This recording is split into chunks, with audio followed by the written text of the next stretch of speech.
NDA కూటమి ఏర్పడిన తర్వాత ఇది మొట్టమొదటి కలెక్టర్ల సమావేశం. రాష్ట్రంలో గత 5 సంవత్సరాల్లో జరిగినటువంటి తప్పొప్పులన్నీ కూడా సమీక్షించి రాబోయే రోజుల్లో ఒక ప్రజాహితమైనటువంటి పరిపాలన చేయడం కోసం దిశానిర్దేశం చేయడం కోసం ఈ యొక్క సమావేశాన్ని ఏర్పాటు చేయడం జరిగింది. అయితే మిత్రులారా, కలెక్టర్లు అనేవాళ్ళు జిల్లాల్లో పరిపాలన వ్యవహారాల్లో ఒక పట్టుకొమ్మలు. ప్రభుత్వం యొక్క ఆలోచన తీరు క్షేత్రస్థాయిలో వాళ్ళు ఒక నిదర్శనంగా ఉండేటటువంటి పరిస్థితి. అయితే గత 5 సంవత్సరాల్లో వ్యవస్థలన్నీ కూడా నిర్వీర్యం చేసే విధంగా, ఎందుకంటే మీ అందరికీ కూడా గుర్తుంది, గత 5 సంవత్సరాల్లో ఒక కలెక్టర్ కాన్ఫరెన్స్ జరిగింది. అది కూడా ఒక అద్భుతమైనటువంటి కట్టడంలో జరిగి అక్కడ ఒక ప్రోగ్రెసివ్ విధానంగా ముందుకెళ్లే కంటే కూడా కట్టడాన్ని హేళన చేసి మరుసటి రోజే దాన్ని కూలగొట్టి అప్పటి నాయకుడు అతని యొక్క సైకోతనాన్ని చూపించడం ప్రజలు గ్రహించారు, కానీ మనలో కొందరు గ్రహించలేకపోయారు. అయితే ఇప్పుడు అపార పరిపాలన అనుభవం ఉన్నటువంటి గౌరవ ముఖ్యమంత్రి వర్యులు, అలాగే మానవతా స్పర్శ ఉన్నటువంటి పవన్ కళ్యాణ్ గారి యొక్క ఆలోచనతో తిరిగి గాడిలో పెట్టాలని చెప్పేసి రాష్ట్రాన్ని పూర్తి ప్రయత్నాలు మొదలుపెట్టారు. అందులో భాగంగా ప్రతి ఒక్క శాఖతో సంబంధించిన మంత్రి అలాగే సెక్రటరీలతో సమీక్షించి పలు శ్వేతపత్రాలు కూడా విడుదల చేయడం జరిగింది.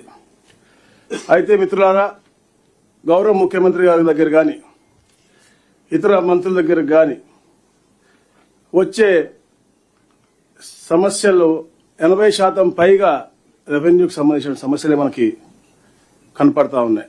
అందుకనే ప్రజల హక్కులు కాపాడే విధంగా రెవెన్యూ శాఖను ప్రక్షాళన జరపాలని, అలాగే అధికారులందరూ కూడా చట్టానికి లోబడి పనిచేయాలని చెప్పేసి కూడా మన ముఖ్యమంత్రి గారు కోరుకుంటా ఉన్నారు. గత పాలకులు స్వార్థం కోసం ఎన్నో అరాచకాలు చేశారు. అరాచకాలు కూడా బయటపడతాయనే ఉద్దేశంతోనే మనం చూసాం మదనపల్లి ఫైల్స్ అనేది. ఏదైతే గౌరవ స్పెషల్ చీఫ్ సెక్రటరీ గారు సిసోడియా గారు మదనపల్లి వెళ్తే వేలాదిగా అర్జీలు రావటం వారు చేసినటువంటి కుంభకోణాలపై, గత పాలకులు చేసినటువంటి కుంభకోణాలపై నిదర్శనం అని చెప్పేసి కూడా తెలియజేస్తాను. ఏదైతే మనం చేసిన ఈ ప్రయత్నం మూలంగా ప్రజల్లో ఒక ఆశ, తప్పకుండా గతంలో వాళ్ళు నష్టపోయినటువంటి అన్ని విషయాల్లో కూడా ఒక చిన్న చిగురు వస్తుంది, తప్పకుండా వాళ్ళ సమస్యలు పరిష్కరిస్తాయని చెప్పేసి ఒక ఆశ అనేది ఆ రోజు తర్వాత కూడా మన ప్రజల్లో కనపడింది. అలాగే మిత్రులారా, గౌరవ ముఖ్యమంత్రి గారు ప్రమాణ స్వీకారం చేసిన తర్వాత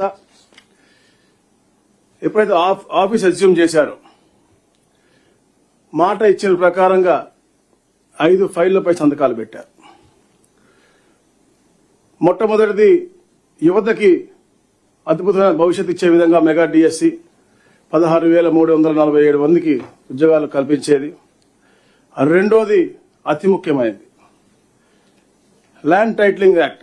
ఏదైతే హక్కుదారుని కూడా అతని హక్కులన్నీ కూడా నిర్వీర్యం చేసుకుంటూ డబ్బున్న వ్యక్తి దగ్గర, పొలిటీషియన్ దగ్గర, లేకపోతే ఒక ఆఫీసర్ కాళ్ళ దగ్గర ఉండే విధంగా అతని హక్కులు కాళ్ళ రాసే విధంగా ఉన్నటువంటి ల్యాండ్ టైటిలింగ్ యాక్ట్ ని రిపీల్ చేస్తామని చెప్పాము. తప్ప అది అసెంబ్లీలో కూడా మన యాక్ట్ గా పెట్టి మన దాన్ని రిపీల్ చేయడం జరిగింది. అలాగే మూడో సంతకం ఏదైతే అన్నా క్యాంటీన్ల పునరుద్ధరణ ఉందో ఈ నెలలో పూర్తిగా అన్నా క్యాంటీన్లు పునరుద్ధరించే విధంగా కూడా ముందుకెళ్తా ఉన్నాం. పెన్షన్లు కూడా అద్భుతంగా కలెక్టర్లందరూ కూడా పర్యవేక్షణలో 1వ తారీఖున 97% ఏంటంటే ఈ యొక్క పరిపాలన విధానం మీ అందరూ కూడా చూసి మీరు కూడా క్షేత్రస్థాయిలో అమలు చేయడం నిజంగా మీ అందరూ హర్షణీయం అని చెప్పి తెలియజేస్తాను. అలాగే స్కిల్ సెన్సస్ కూడా గణపై కూడా తొలి సంతకం పెట్టారు, అది కూడా స్టార్ట్ చేయడం జరిగింది. అయితే మిత్రులారా, గత పరిపాలనలో దాదాపుగా 9 లక్షల ఎకరాల పైన శాండ్ భూములు ఫ్రీ హోల్డ్ నుంచి ఫ్రీ హోల్డ్కి మార్చడం జరిగింది.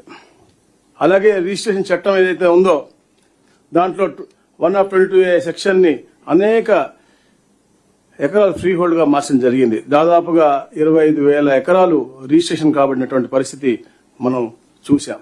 ఇవన్నిటిపైన కూడా కలెక్టర్లందరూ కూడా నేను రిక్వెస్ట్ చేస్తా ఉన్నాను, తరోగా ఒక వెరిఫికేషన్ పెట్టుకుని ఎలాగైతే ఈ ల్యాండ్ అన్ని కూడా కన్వర్ట్ అయినాయో దీనిపైన ఒక ఎక్సర్సైజ్ చేసి మీ అందరూ కూడా పర్సనల్ అటెన్షన్ డివోట్ చేసి ఈ యొక్క వ్యవస్థని ఒక గాడిలో పెట్టి సామాన్య మానవుడికి న్యాయం జరిగే విధంగా ముందుకు వెళ్ళాలని చెప్పేసి కూడా నేను కోరుతా ఉన్నాను. అదేవిధంగా గత పరిపాలకుడు అతని యొక్క ఫోటోలు పిచ్చితో ఏదో పాస్బుక్ల పైన ఫోటోలు ముద్రించి ప్రజాధనాన్ని వృధా చేశాడు. దాన్ని కూడా అంటే అదొక పిచ్చితనంతో చేసినటువంటి పరిస్థితి. ఏదైతే రీసర్వే ఆపామో అంటే విత్తేళ్ళు చేశామో దాని మీద అంటే విత్తేళ్ళు చేసినా కూడా సమస్యలు వస్తా ఉన్నాయి. విత్తేళ్ళు మనం ముందుకెళ్ళిన సమస్యలు వస్తున్నాయి. సో దాన్ని ఇమీడియట్ గా మనం గ్రామ సదస్సులు పెట్టుకుని ఏదైతే గత ముఖ్యమంత్రి గారు తెలియజేశారో అవన్నీ కూడా క్షేత్రస్థాయిలో అన్ని సమస్యలు పరిష్కరించుకుని ముందుకు వెళ్లి మంచి పరిపాలన ఇచ్చే దిశగా మనం ముందుకు వెళ్దాం. అలాగే ఏదైతే సరిహద్దురాళ్లు 77 లక్షల సరిహద్దురాళ్లు ఉన్నాయి అది కూడా గ్రామాల్లో ఉపయోగపడే విధంగా పనిచేసే ఒక ప్రణాళిక తీసుకుని ముందుకు వెళ్లాలని చెప్పేసి కూడా గౌరవ ముఖ్యమంత్రి గారు తెలియజేయడం జరిగింది. తప్పకుండా ఏదైతే గత 5 సంవత్సరాలు జరిగినటువంటి ల్యాండ్ గ్రాబింగ్ పై చర్య తీసుకోవాలి. మీ అందరి సహకారంతో తప్పకుండా ముందుకు వెళ్లాలి. అందుకనే గౌరవ ముఖ్యమంత్రి గారు గుజరాత్ తరహాలో గతంలో ఏదైతే 1982లో ఏపీ ల్యాండ్ గ్రాబింగ్ యాక్ట్ ఉందో దాన్ని అనుసరించి గుజరాత్ వారు స్ట్రింజెంట్ రూల్స్ తో ఇంకా కఠినతరమైనటువంటి పెనాల్టీస్ తో పాటు ముందుకు వెళ్లారు. దానికంటే కఠినతరమైనటువంటి పెనాల్టీస్ తో ఎవరికన్నా పేదవాడికి అన్యాయం జరుగుతుంది అంటే భయపడే విధంగా ఈ యొక్క ల్యాండ్ టైటిలింగ్ యాక్ట్ కూడా ల్యాండ్ గ్రాబింగ్ యాక్ట్ కూడా ముందుకు తీసుకొస్తా ఉన్నారు. అలాగే మనం కూడా we should come out with a comprehensive legislation on government lands for protection, resumption, management, distribution and development.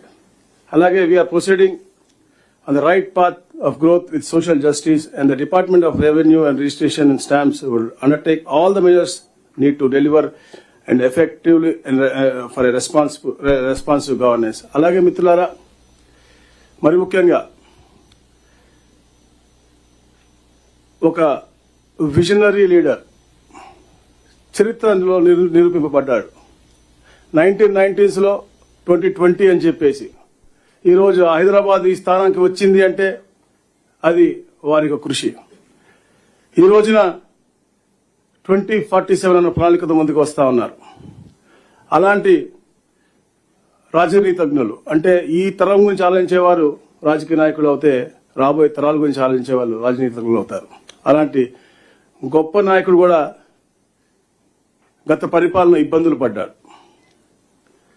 అలాంటి ఇబ్బందులు పడినప్పుడు తప్పకుండా ఈ రాష్ట్రానికి నేను అండగా ఉంటాను. నేను కూడా ఎవరైతే ఇబ్బంది పెట్టారో వాళ్ళని అతపాతాలలోకి నొక్కేస్తానని చెప్పేసి గౌరవ ఉప ముఖ్యమంత్రి పవన్ కళ్యాణ్ గారు ఆ రోజు చొరవ తీసుకుని ముందుకు రావటం, ఈ రాష్ట్రాన్ని గాడిలో పెట్టాలి, పేదవాడికి అందుకే అండగా ఉండాలని చెప్పేసి ఈ కూటమి ఏర్పాటు అవటం, ఈ రాష్ట్రానికి మంచి జరిగే దిశగా అందరూ సమిష్టిగా ముందుకు రావటం ఒక అద్భుతమైనటువంటి కార్యక్రమం. అలాగే ఏదైతే గత పరిపాలన గురించి నేను మొన్న ఢిల్లీ వెళ్ళినప్పుడు ఒక మనిషి చెప్పాడు, दुनिया में सबसे अमीर आदमी को भी पैसे चाहिए, सबसे गरीब आदमी को भी पैसे चाहिए, लेकिन व्यवस्था के अंदर रहे तो उन्हें सक्सेस होता, अगर व्यवस्था के बाहर गए तो व्यवस्था ही उसको खा लेता है. वही वो आंध्रा में जो అంటే అలాంటి పరిపాలకుడు గతంలో ఉన్నాడు కాబట్టి సిస్టమ్ బియాండ్ గా వెళ్లి సిస్టాన్ని కూల్చాలని చూశాడు కాబట్టి సిస్టమ్ అతను తినేసిందని చెప్పేసి కూడా అతను చాలా క్లియర్ గా చెప్పాడు. సో అందులో ఒక టీం వర్క్ గా ఒక అద్భుతమైనటువంటి ఒక ప్రణాళిక ఏదైతే గౌరవ ముఖ్యమంత్రి గారు ఇస్తారు